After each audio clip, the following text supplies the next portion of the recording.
अभी आपके सामने दिख रहा है एक प्रोजेक्ट दिख रहा है जो कि है डिजिटल क्लॉक का है, जिसको मैंने डिज़ाइन किया है, ठीक है। तो हम लोग क्या करते हैं, स्टेप बाय स्टेप समझने की कोशिश करते हैं। क्या आप डिजिटल क्लॉक का डिज़ाइन करना चाहते हैं? अगर डिज़ाइन करना चाहते हैं तो आप बस पैसेंस रखिएगा 5 से 10 मिनट का। इसमें हम लोग समझ जाएंगे कि हम लोग इस डिजिटल क्लॉक को कैसे डिज़ाइन कर सकते हैं, ठीक है। तो हम लोग जिसमें हम लोग तीन चीज़ का ज़रूरत है। क्या चीज़ का? आवर्स का, मिनट्स का और सेकेंड का, ठीक है। और एम पी एम जो चेंज होता है टाइमिंग के अनुसार, इसको हम लोग सेटअप करेंगे। अब प्लस में यहाँ पे जो डेट लिखा हुआ है, और डेट जो लिखा हुआ है 28, प्लस में डेट, डे नेम है, मंथ नेम है, ईयर नेम है, ठीक है। और यहाँ पे ये जो मेरा नेम स्लैश कर रहा है, इसको हम लोग कैसे करेंगे, चलिए तो आज की क्लास हम लोग देखने की कोशिश करेंगे। इस फुली प्रोजेक्ट को बनाने का हम लोग प्रयास करते हैं, ठीक है ना। तो मैंने जस्ट इसको कंप्लीट किया है। चलिए अभी हम लोग समझते हैं कि कैसे कंप्लीट कर सकते हैं, ठीक है। तो सबसे पहले क्या करेंगे, एक टेक्स्ट को ओपन करेंगे जिसका नाम है सबलाइम टेक्स्ट, ठीक है। तो इस सबलाइम टेक्स्ट को ओपन करने के बाद हम लोग क्या करेंगे, सबसे पहले इस फाइल को सेव करेंगे, ठीक है। और इस फाइल को जो सेव करेंगे तो इसका जो नाम मैंने मेंशन किया है, डिजिटल क्लॉक 1.html, ठीक है।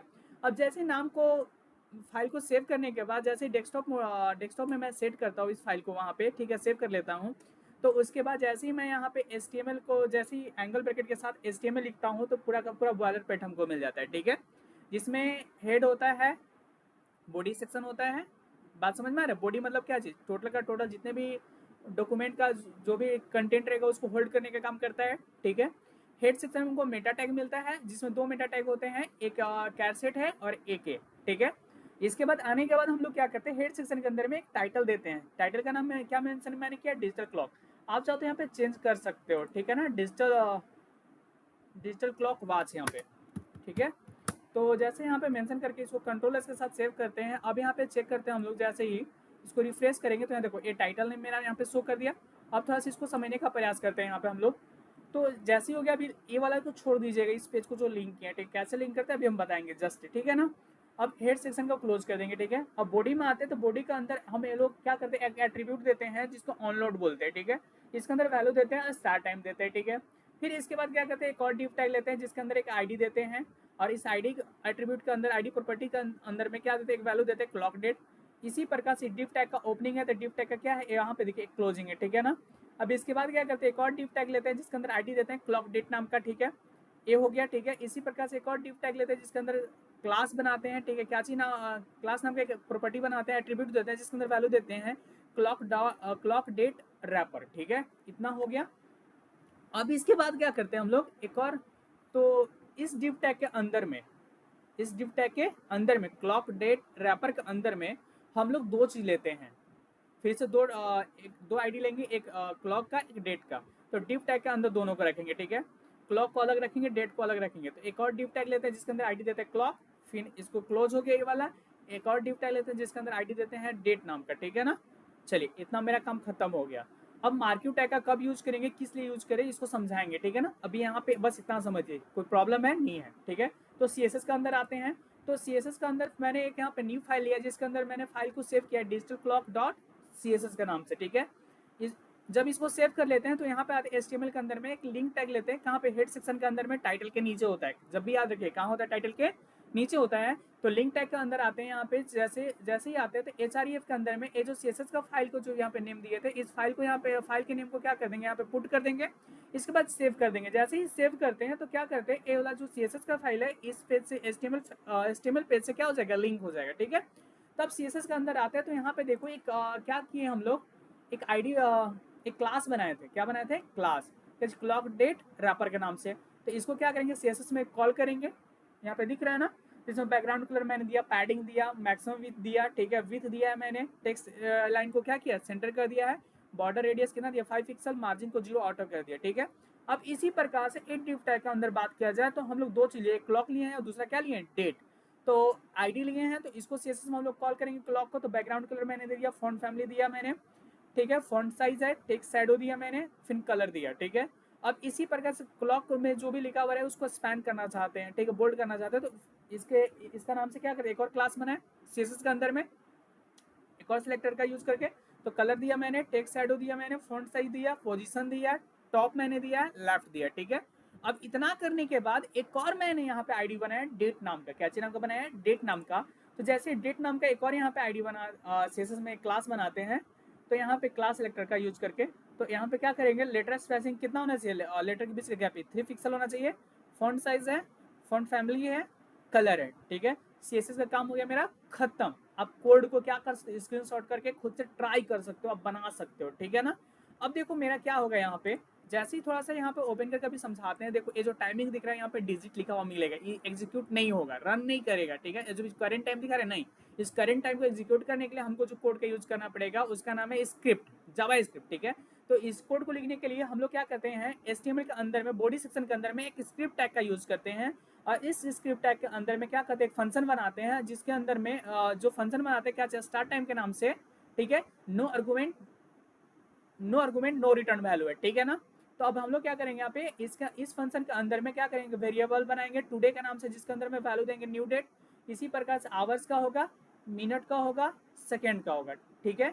अब यहाँ पे न्यू डेट दिया, लेकिन आप बोलेगा आवर्स में सेम बोल रहे हैं, तो नहीं, ऐसा नहीं है, वेरिएबल बनाएंगे एचआर नाम से, आवर्स के नाम से, और टुडे डॉट गेट आवर्स नाम का क्या चाहिए, एक प्रॉपर्टी यूज करेंगे। इसी प्रकार से मिनट्स का प्रॉपर्टी यूज करेंगे, सेकंड का प्रॉपर्टी का यूज करेंगे, ठीक है।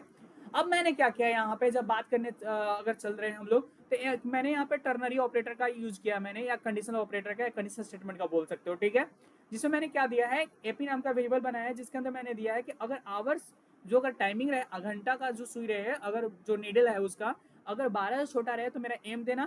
अब यदि बात समझ में रहे, अगर बड़ा हो जाए, ठीक है, या बराबर हो जाए, तो क्या कर देना, मेरा पीएम कर देना, क्या कर देना, पीएम करना। जैसे 1 2 3 4 5 6 ए रहे तो मेरा एम देना। अब अगर उसके बाद चला जाता है जैसे 13 14 15 16 फिर से, ठीक है ना, तो वो क्या कर देना, पीएम शो कर देना, इट्स ओके, कोई प्रॉब्लम नहीं होना चाहिए, ठीक है। अब यहाँ पे बात करते हैं एक और थोड़ा टर्नरी ऑपरेटर का यूज करते हैं।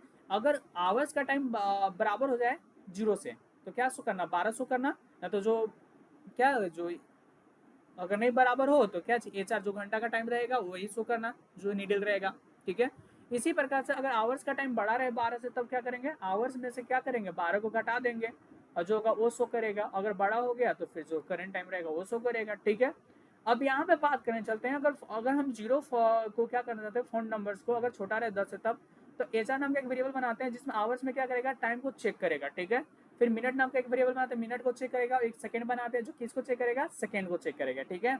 अब यहाँ पे क्या करते हैं, इसके अंदर एक और प्रॉपर्टी बनाते हैं, जिसके अंदर में हम लोग देते हैं document dot get elementary element by ID, ठीक है ना। इसके अंदर में क्या करते हैं, वैल्यू देते हैं क्लॉक डॉट इनर एचटीएमएल, इसमें आवर्स का, मिनट का, सेकेंड का, और एपी का जो यहाँ पे बना है एम पी एम, ठीक है, इसको शो करवाने के लिए, ठीक है। अब इसके बाद क्या करते हैं हम लोग, एक और वेरिएबल बनाते हैं मंथ नाम का, कैसे नाम का बनाते हैं, मंथ नाम का बनाते हैं, जिसके अंदर में मैंने टोटल का 12 जो मंथ का नेम होता है टोटल मैंने मेंशन किया, ठीक है। अब इसके बाद क्या करते हैं हम लोग, डे को मेंशन किया यहाँ पे, ठीक है, टोटल का टोटल। अब करेंट जैसे वीकडे, जो करंट जो वीकडे है उसको शो करने के लिए डेज। अब यहाँ पे क्या करते हैं, इसके अंदर ब्रैकेट के अंदर में टुडे डॉट गेट डे, इसी प्रकार टुडे डॉट गेट डेट, ठीक है। फिर मंथ हो गया टुडे डॉट गेट मंथ, फिर today dot get full year, मतलब टोटल जो 12 जो मंथ है उसको शो करना है, ठीक है। अब क्या कहते हैं, एक डॉट डेट नाम का एक वेरिएबल बना जिसके अंदर में current week day plus current day plus current month plus current year plus, मतलब चारों का चारों शो करना चाहिए प्लस में, ठीक है।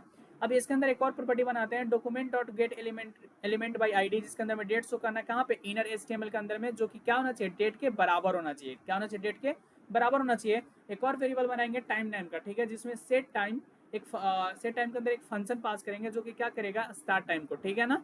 अब क्या करेंगे, इसको ओपन था क्लोजिंग हो गया, ठीक है, no argument no return value का यूज किया जावास्क्रिप्ट में, ठीक है ना। अब आगे की बात करते हैं हम लोग, एक और फंक्शन बनाते हैं चेक टाइम का, जिसमें है with argument but no return value, नहीं sorry, no with argument no argument but with return value, ठीक है ना, no argument but with return value. तो फंक्शन चेक टाइम यहाँ पे आई नाम का एक आर्गुमेंट पास किया है, ठीक है। अब यहाँ पे क्या बोल सकते हो, तो जैसे कि ये फंक्शन का क्या क्लोज ओपन है, क्या है क्लोजिंग हो जाएगा, ठीक है ना। तो हम लोग क्या करेंगे यहाँ पे, इसके अंदर में जब बात करने चले, तो इफ है यदि मेरा जो आई का जो वैल्यू हो छोटा हो जाए 10 से, क्या छोटा हो जाए 10 से, तो क्या करना, आई इक्वल टू 0 प्लस आई, मतलब आई में एक वैल्यू बढ़ा देना, फिर क्या करना, रिटर्न कर देना आई का जो वैल्यू होगा यहाँ पे, फिर उसके बाद फिर ऐसी तरह से चलेगा। फिर ए वाला क्या होगा, ये ओपनिंग है तो ये क्या होगा, क्लोजिंग। तो ये मेरा जावा स्क्रिप्ट का टोटल कमांड था, ठीक है। अब इतना समझ में आ गया होगा कि यहाँ पे कैसे करंट टाइम शो कर रहा है, ठीक है। इट्स ओके, कोई इशू नहीं होना चाहिए। अब थोड़ा सा ये समझने की कोशिश करते हैं, यहाँ पे जो नेम जो स्लैश कर रहे हैं इसको हम लोग कैसे स्लैश करवा रहे हैं, ठीक है ना। तो इसको हम लोग समझने के लिए क्या करेंगे, यहाँ पे इस डिव टैग के अंदर में ये जो आपको डिव टैग क्लॉक डेट रेपर शो कर रहा है, इसके अंदर में मैंने एक मार्क्यू टैग का यूज किया है, ठीक है। तो मार्क्यू टैग क्या करता है, हम लोग चार तरीके से यूज कर सकते हैं अल्टरनेट में, अप डाउन स्क्रॉल ऐसे करके, ठीक है ना। तो मार्केट टैग के अंदर मैंने क्या मार्केट टैग का यूज किया, जिसके अंदर मैंने वैल्यू एक एट्रीब्यूट का यूज किया बिहेवियर, जिसके अंदर अल्टरनेट मैंने रखा है, फिर ये ओपनिंग था, ये क्लोजिंग है, बीच में कंटेंट मैंने दिया डेवलपर नेम,